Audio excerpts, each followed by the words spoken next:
Welcome back. With just a month to go until Election Day, control of the U.S. Senate could come down to the race in Wisconsin, where incumbent Democratic Senator Tammy Baldwin is looking to win a third term. Her Republican challenger is Eric Hovde, and he joins us now. Welcome. Okay, right now, in an average of polls, you are running about 3 points behind Donald Trump in Wisconsin, and he's behind Kamala Harris himself. How do you account for your gap with Trump? There are more undecided voters in your race than his. Is it simply that you're just not as well known in Wisconsin?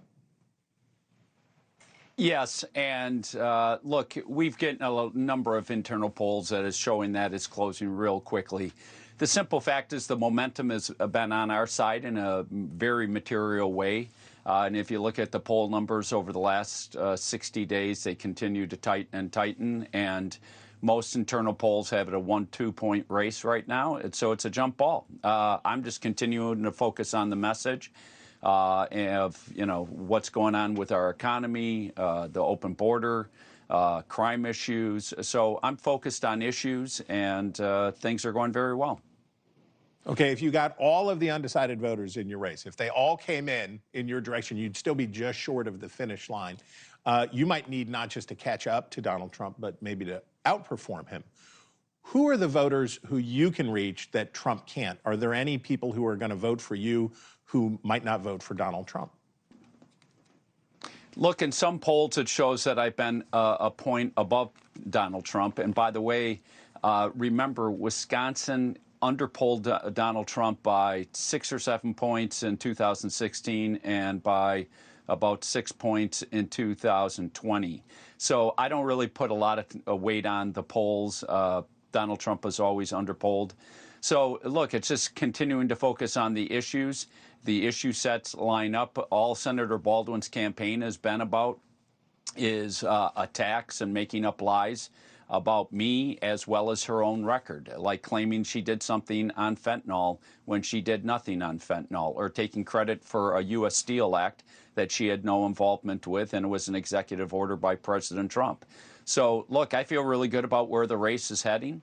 As you've probably seen, a lot of attention's coming to this state now. Wisconsin is the key battleground state. Whoever wins it will probably win the presidency. And if I can win, then, it will change the control of the U.S. Senate, not just for the next 2 years, but potentially the next 4. Okay, I want you to listen to Senator J.D. Vance at the vice presidential debate last week. As a Republican who proudly wants to protect innocent life in this country, who proudly wants to protect the vulnerable, is that my party, we've got to do so much better of a job at earning the American people's trust back on this issue where they frankly just don't trust us.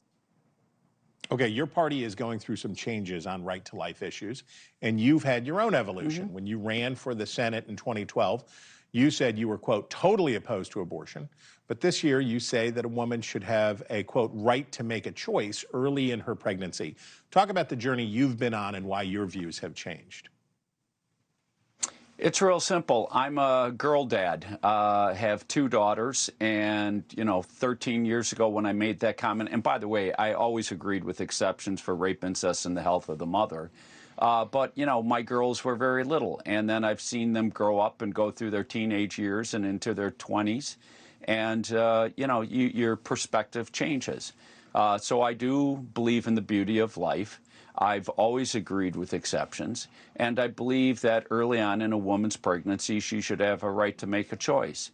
However, where I fundamentally disagree with Senator Baldwin, who has proposed legislation that would allow a baby to be terminated up to the point of delivery, I think that's unconscionable. A baby that can be born and healthy and alive is a real life, and that should be protected and treasured. Thanks for watching. Go to joinnn.com to find NewsNation on your television provider. And don't forget to click the red subscribe button below to get more of NewsNation's fact-driven, unbiased coverage.